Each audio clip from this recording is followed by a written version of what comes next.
Assalamualaikum warahmatullahi wabarakatuh. Perkenalkan nama saya Calista Rusdiana Tias dengan NIM 2505102032L dari Prodi Sistem Informasi. Di sini saya akan mempresentasikan materi tentang Sistem Informasi Administrasi. Untuk soal yang pertama yaitu apa itu Sistem Informasi Administrasi? Sistem Informasi Administrasi menurut pemahaman saya adalah sistem yang menggunakan teknologi untuk membantu mengelola data dalam kegiatan administrasi. Jadi, data yang awalnya masih berupa data mentah bisa dikumpulkan, diolah, disimpan, dan kemudian menjadi informasi yang bisa digunakan.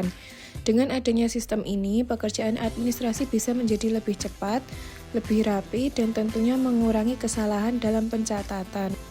Untuk soal yang kedua membahas tentang IRP atau Enterprise Resource Planning, merupakan sistem yang menghubungkan berbagai bagian dalam perusahaan, misalnya bagian keuangan, HR, penjualan, sampai inventory yang bisa menggunakan data yang saling terhubung. Tujuan utamanya adalah supaya proses bisnis lebih terintegrasi dan tidak terjadi data yang berulang. Laporan bisa dibuat lebih cepat dan informasi yang dihasilkan juga lebih akurat. Jadi kalau diibaratkan IRP ini seperti suatu pusat informasi yang menghubungkan semua bagian perusahaan. Untuk soal yang ketiga, apa bedanya IRP dan CRM? Kalau IRP lebih fokus pada kegiatan internal perusahaan, contohnya seperti keuangan, sumber daya manusia, inventory, dan produksi. Sedangkan CRM lebih fokus pada pelanggan, misalnya mengelola data pelanggan, pemasaran, penjualan, dan pelayanan pelanggan. Jadi gampangnya IRP itu lebih mengurus bagian dalam perusahaan, sedangkan CRM lebih mengurus hubungan perusahaan dengan pelanggan. Mengapa SCM penting bagi perusahaan manufaktur? SCM penting terutama bagi perusahaan manufaktur karena perusahaan harus mengatur proses dari awal, yaitu bahan baku, kemudian produksi, penyimpanan, sampai produk dikirim ke pelanggan. Dengan SCM, perusahaan bisa mengetahui stok bahan baku, mengatur proses produksi, dan memastikan barang bisa sampai ke pelanggan dengan tepat waktu. Jadi kalau SCM tidak dikelola dengan baik, bisa saja produksinya terhambat karena bahan bakunya tidak tersedia. Nah, tentunya perusahaan tidak mau sampai seperti itu. Kemudian soal yang kelima yaitu membahas manfaat Office Automation. Office Automation merupakan penggunaan teknologi untuk membantu pekerjaan administrasi di kantor. Contohnya seperti Microsoft Word, spreadsheet, email, kalender digital, sampai video conference. Manfaatnya cukup banyak. Pekerjaan menjadi lebih cepat, dokumen lebih mudah disimpan, penggunaan kertas bisa dikurangi, dan kesalahan pencatatan bisa diminimalkan. Jadi intinya pekerjaan kantor yang sebelumnya mungkin cukup ribet bisa menjadi lebih praktis dengan bantuan teknologi. Kemudian soal yang keenam yaitu fungsi DSS dalam pengambilan keputusan. DSS atau Decision Support System merupakan sistem yang membantu manajer dalam mengambil keputusan dengan menggunakan data dan analisis. Misalnya, seorang manajer ingin menentukan target penjualan. DSS bisa membantu dengan melihat data penjualan sebelumnya, tren pasar, dan perkiraan permintaan. Jadi, keputusan yang diambil tidak hanya berdasarkan perkiraan atau feeling saja, tetapi ada data yang bisa dijadikan bahan pertimbangan.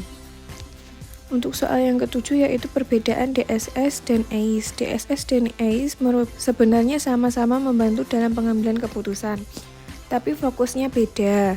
DSS lebih membantu manajer dalam melakukan analisis seperti simulasi, peramalan, dan melihat berbagai kemungkinan sebelum mengambil keputusan.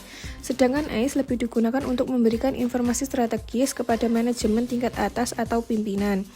Kalau dibuat sederhana, DSS membantu mencari dan menganalisis pilihan, sedangkan ACE membantu pimpinan melihat kondisi perusahaan secara lebih luas.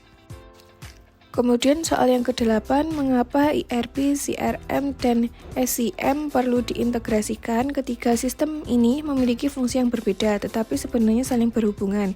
IRP mengelola bagian internal perusahaan, CRM mengelola hubungan dengan pelanggan, sedangkan SCM mengelola rantai pasok. Ketiganya saling terintegrasi, informasi bisa mengalir dengan lebih cepat, dan data yang digunakan juga lebih konsisten. Jadi perusahaan bisa bekerja lebih efektif, pelayanan kepada pelanggan meningkat, dan pengambilan keputusan juga lebih tepat. Intinya daripada setiap bagian bekerja sendiri-sendiri, lebih baik datanya saling terhubung supaya semuanya bisa bekerja sama.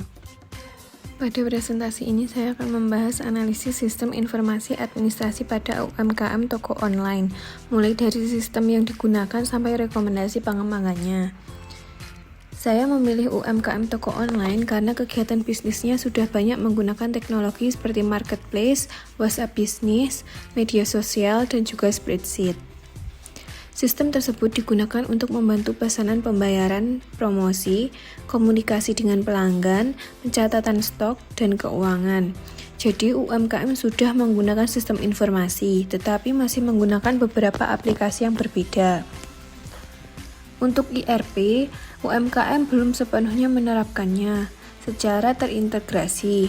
Beberapa fungsi seperti penjualan, stok, keuangan, dan pembelian sudah ada, tetapi datanya masih bisa tersebar di beberapa aplikasi. CRM sudah diterapkan untuk mengelola hubungan dengan pelanggan melalui WhatsApp, media sosial, dan marketplace. SCM juga sudah diterapkan untuk mengatur pemasok, stok, penyimpanan, dan pengiriman barang. Office Automation digunakan untuk membantu administrasi. DSS digunakan untuk membantu keputusan berdasarkan data penjualan, sedangkan ACE digunakan secara sederhana untuk melihat kondisi bisnis seperti penjualan, stok, dan keuangan. Manfaatnya adalah pekerjaan menjadi lebih cepat, stok lebih mudah dikontrol, pelayanan pelanggan meningkat, kesalahan pencatatan berkurang, dan pemilik lebih mudah mengambil keputusan berdasarkan data. Rekomendasinya adalah membuat sistem yang lebih terintegrasi, meningkatkan penggunaan CRM, membuat dashboard untuk melihat kondisi bisnis, dan melakukan backup data secara rutin. Kesimpulannya, UMKM sudah menggunakan berbagai sistem informasi, tetapi masih belum sepenuhnya terintegrasi. Karena itu, sistem informasi perlu dikembangkan agar pekerjaan menjadi lebih efektif dan efisien. Jadi, sistem informasi yang baik bukan hanya banyak aplikasinya, tetapi bagaimana sistem tersebut bisa saling terhubung dan benar-benar membantu kegiatan bisnis. Video penjelasan dari saya. Wassalamualaikum warahmatullahi wabarakatuh.